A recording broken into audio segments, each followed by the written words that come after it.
नमस्कार, मैं हूं पूजा सिंह। स्वागत है आप सभी का हमारे चैनल पर। दोस्तों, आज 4 जून और इस दिन का सभी को बेसब्री से इंतज़ार था। 7 चरणों की लंबी प्रक्रिया के बाद यही वो दिन था जिस दिन नतीजे आने थे।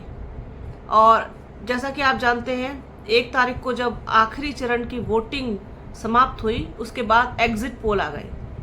और जैसे ही एग्जिट पोल आ गए, उसके बाद एक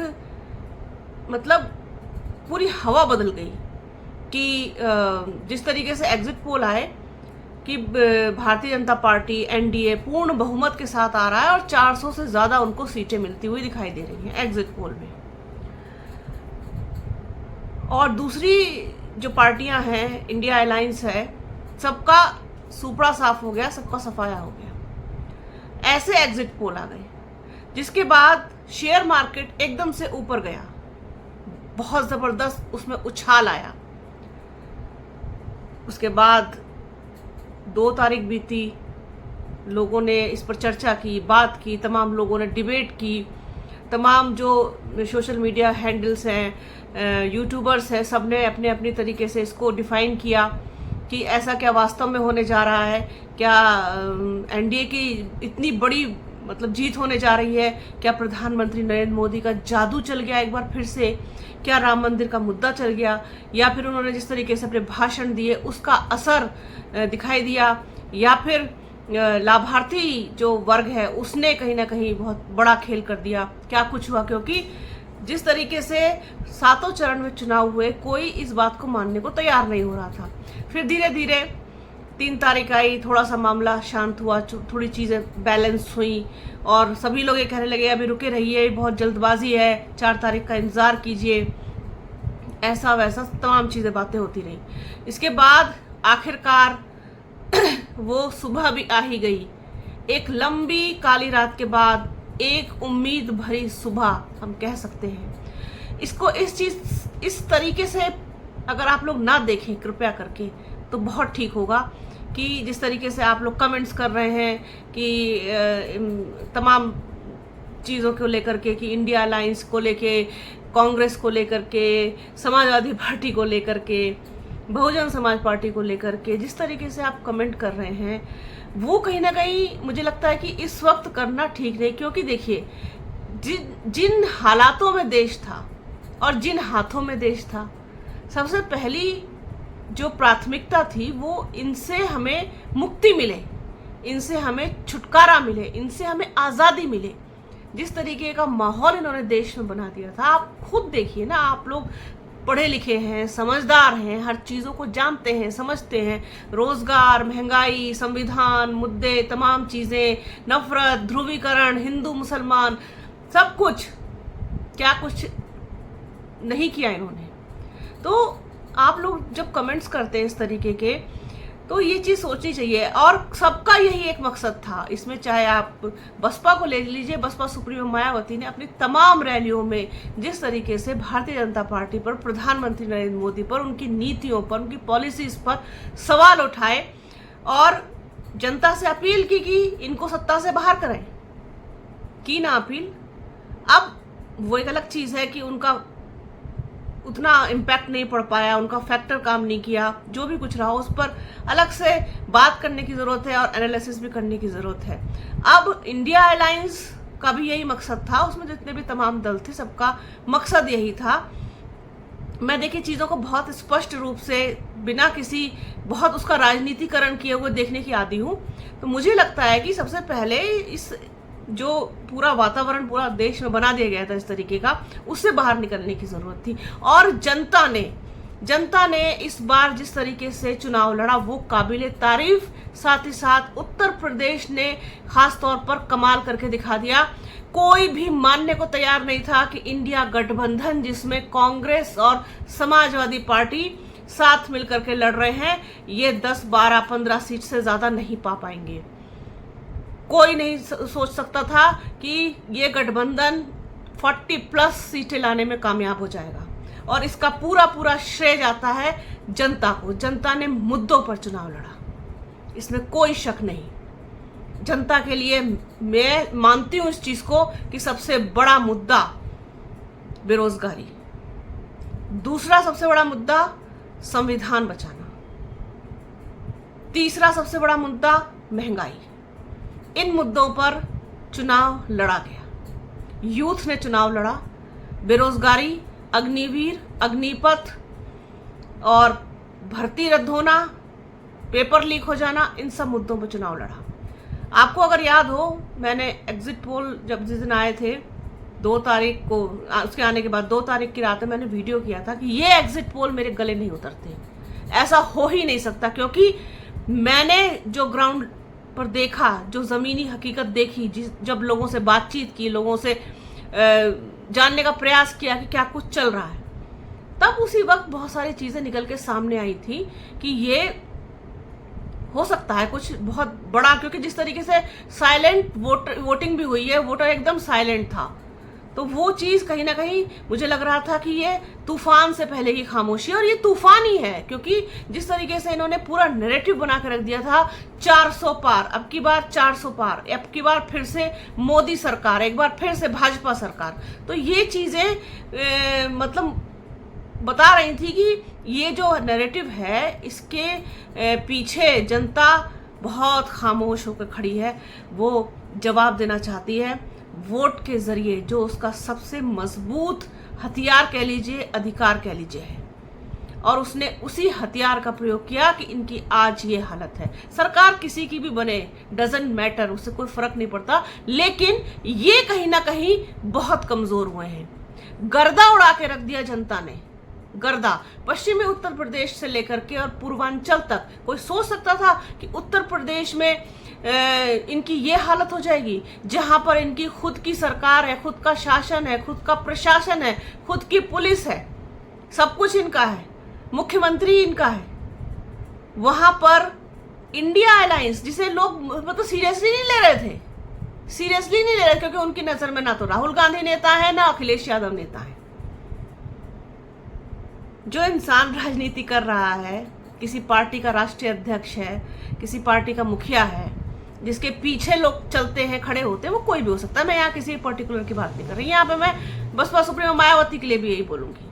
उनके पास लोग हैं, उनके पास लोग चलते हैं पीछे, उनको सपोर्ट करते हैं, तो ऐसे सभी हैं। बिहार में भी बेहतर प्रदर्शन किया है, थोड़ा और बेहतर हो सकता था। महाराष्ट्र में काफ़ी अच्छा किया है, हरियाणा में भी अच्छा किया है, और बंगाल में भी अच्छा किया है। बंगाल में इनकी हालत खराब हुई है। तो कुल मिलाकर के इंडिया अलायंस ने बहुत अच्छा चुनाव लड़ा, बेहतरीन चुनाव लड़ा, और एक मैसेज दे दिया जनता ने कि हमको एक हद तक ये आप मूर्ख बना सकते हो। और मैं हमेशा इस चीज़ को कहती आ रही हूँ, जब से मैंने शायद वीडियो करना शुरू किए, कुछ 2-4 टॉपिक को छोड़ करके बाकी मैं हमेशा रियलिटी पर ही बात करती हूँ। तो जो मुझे रियलिटी दिखती है उसमें मैं बोलती हूँ, किसी को अच्छा लगे चाहे बुरा लगे, मुझे इससे कोई फर्क नहीं पड़ता।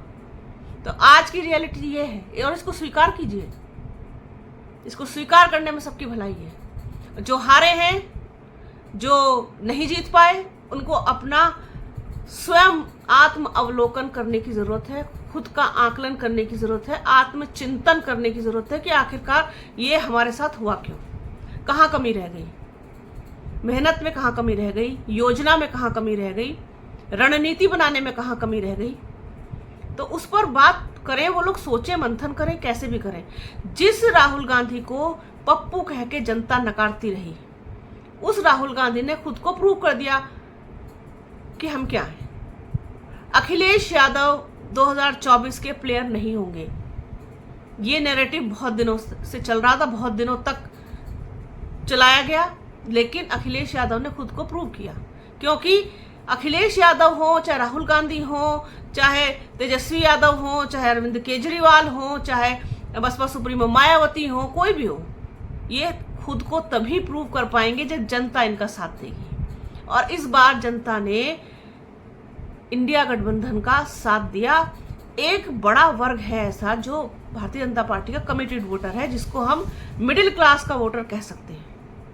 मिडिल क्लास वोटर ने भारतीय जनता पार्टी का साथ नहीं छोड़ा, वरना ये और नीचे आते। अगर थोड़ी सी समझदारी इंडिया गठबंधन और दिखाता तो ये और ज्यादा नीचे आ सकते थे, इनकी सीटें और कम हो सकती थी। लेकिन सबसे बड़ी बात ये रही कि उत्तर प्रदेश में कोई भी मीडिया इनको 15 से ऊपर सीटें नहीं दे रहा था। किसी भी कीमत पर इंडिया अलायंस को 15 से ज्यादा सीटें नहीं मिलेंगी। जब मैं ये वीडियो कर रही हूं तब तक 41 सीटें मिल चुकी थीं। 41 सीटें, 35 समाजवादी पार्टी को और 6 कांग्रेस को। कांग्रेस का इतना अच्छा प्रदर्शन, कमबैक कर लिया उसने उत्तर प्रदेश में। बाराबंकी सीट को कोई मानने को तैयार नहीं था कि यहां से कांग्रेस निकल जाएगी, पर मुझे पता था। मैंने वोटिंग के दिन लोगों से बात की है, वहां पर वोट के बाद बात की है, और ऐसे लोगों से बात की है जो भारतीय जनता पार्टी का कोर एंड कमिटेड वोटर हुआ करता था। उनका साफ तौर पर कहना था कि यहां से कांग्रेस के प्रत्याशी को बहुत वोट मिला है। कोई सोच नहीं सकता था कि बाराबंकी जैसी सीट कांग्रेस के खाते में चली जाएगी। इलाहाबाद चला जाएगा कांग्रेस के खाते में। सहारनपुर, कोई इस बात को मानने को तैयार नहीं था कि यहां से इमरान मसूद जीत जाएंगे। लोग तो ये भी मानने को तैयार नहीं थे कि कैराना से इकरा हसन जीतेंगी। जीत गई। जब जनता साथ देती है, जब जनता जनादेश देती है, तब अच्छे सिकंदर बंदर बन जाते हैं, और अच्छे लोगों का किला ढहते हुए भी मैंने देखा है। तो जिस तरीके से भारतीय जनता पार्टी के किला ढहने की मैं शुरुआत कह सकती हूं, मैं ये नहीं कह सकती कल को क्या होने जा रहा है, क्योंकि अभी भी Bharatiya Janata party largest party है और उसको इनवाइट किया जा सकता है सरकार बनाने के लिए। अब देखते हैं कौन कौन कैसे उनके साथ जाते हैं, किस जोड़ तोड़ के साथ उनकी सरकार बनती है, या इंडिया गठबंधन क्या करने जा रहा है। ये जैसे ही कुछ अपडेट होगा वो हम आपके साथ जरूर से शेयर करेंगे। लेकिन मैं आज की बात कर रही हूं। भले ही इंडिया गठबंधन की सरकार ना बने, लेकिन उन्होंने अपनी मेहनत से, अपनी रणनीति से, अपनी सोशल इंजीनियरिंग से, जिसका बाद के चरणों में बहुत असर देखने को मिला, खासतौर पर 5वें, 6ठे और 7वें चरण में। पूर्वांचल में जबरदस्त सपोर्ट मिला, जबरदस्त वोट मिला है समाजवादी पार्टी को। अखिलेश यादव की सोशल इंजीनियरिंग काम कर गई, बस थोड़ी सी चूक उनसे कुछ 2-4 सीटों के लिए हो गई, जैसे कि मेरठ की सीट पर हार का कारण यही उनकी थोड़ी सी कहना चाहिए कि अज्ञानता कह लीजिए, या थोड़ा सा बचपना कह लीजिए, या क्या कह लीजिए, वरना यहां से भी वो अपनी सीट को निकाल सकते थे। कुल मिलाकर के बहुत बेहतर चुनाव लड़ा, जनता ने लड़ा, मुद्दों पर लड़ा, और भारतीय जनता पार्टी को आईना दिखा दिया, एनडीए को आईना दिखा दिया। गोदी मीडिया को आज गोदी मीडिया नजरें नहीं मिला पा रहा है। आज गोदी मीडिया राहुल गांधी की पर्सनैलिटी की तारीफ कर रहा है। वो गोदी मीडिया जो मजाक बनाता राहुल गांधी का, प्रियंका गांधी का, सोनिया गांधी का, मल्लिकार्जुन खड़गे का मजाक बनाते थे, ये लोग मजाक बनाते थे, कार्टून कहते थे राहुल गांधी को, और उसी कार्टून ने इनको चकरघंड बना दिया आज कि उसकी बात कर रहे हैं। बॉडी लैंग्वेज बदली हुई है, बहुत कॉन्फिडेंट नजर आ रहे हैं, कॉन्फिडेंस लेवल बढ़ गया है, आत्मविश्वास देखिए उनका। रायबरेली से जीत गए हैं, वायनाड से जीत गए हैं, और अमेठी में जिस तरीके से जनता ने स्मृति ईरानी को सबक सिखाया है, ये वाकई में सच्चे लोकतंत्र की जीत है। आप में से बहुत सारे लोग होंगे उधर से जो नहीं है, जो पश्चिम से है, या बहुत प्रोस्पेरिटी वाला इलाका पश्चिमी उत्तर प्रदेश माना जाता है, वो लोग कभी जाके देखें अमेठी में, रायबरेली में, सुल्तानपुर में किस तरीके के हालात हैं वहां। तो वो जनता, जो अमेठी की जनता, जिसने ये बताया कि आप अपने झूठे वादों से, जुमलों से, और अपनी कहना चाहिए कि बहुत ही खराब नीतियों से हमें बहुत दिनों तक बेवकूफ नहीं बना सकते। अब समय आ गया है बदलाव का। तो जनता ने बता दिया, यूपी ने बड़ा खेल कर दिया, पूरी हवा बदल दी। आज सब चर्चा कर रहे हैं इंडिया गठबंधन की, कोई चर्चा नहीं कर रहा है एनडीए की या भारतीय जनता पार्टी की या प्रधानमंत्री नरेंद्र मोदी की। तो ये थी आज की बात जो आप लोगों के साथ मुझे शेयर करनी थी कि जनता ने वास्तव में कमाल कर दिया। तो आगे कल क्या होगा वो भी अपडेट आप लोगों को देंगे। बने रहिए हमारे चैनल के साथ, हमारे चैनल को लाइक कीजिए, शेयर कीजिए, सब्सक्राइब कीजिए, बेल आइकन जरूर दबाइएगा। अपना और अपनों का बहुत ख्याल रखिए। जल्द मिलूंगी आपसे एक नए वीडियो में, एक नए मुद्दे के साथ, एक नई चर्चा में। तब तक के लिए जय हिंद।